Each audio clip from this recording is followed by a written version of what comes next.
High বন্ধুরা, দেখো এত রাতে আমরা বেরিয়ে পড়েছি। এই যে কটা বাজে বলো তো, ঘড়িতে দেখিয়ে দিচ্ছি, পুরো 2:30 কাছে।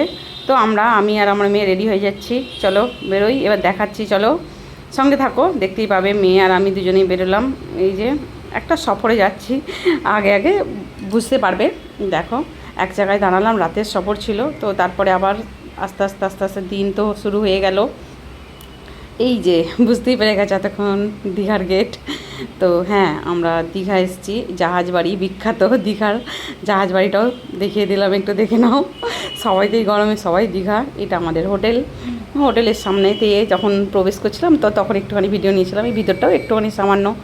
এই যে আমাদের রুম, তো রুমটাও দেখে নাও একটু। রুম ছিল মানে রুমটা পুরোটা দেখাচ্ছি। সামনে একটা সুইমিং পুল ছিল, তো রুমের চেয়েও বেশি আমাদের ইন্টারেস্ট ছিল গরমে সুইমিং পুল।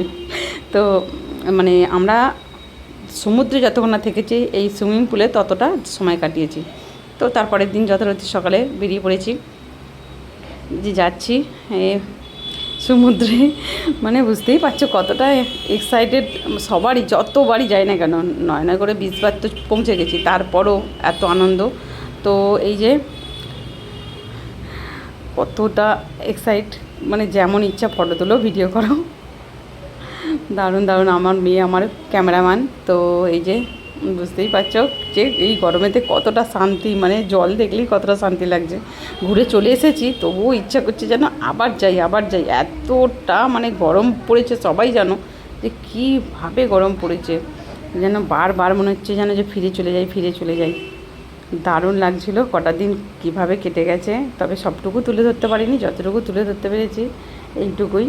তো তোমাদের কেমন লাগলো ভিডিওটা একটু জানিও বন্ধুরা, আর একটু লাইক কমেন্ট করো, শেয়ার করো।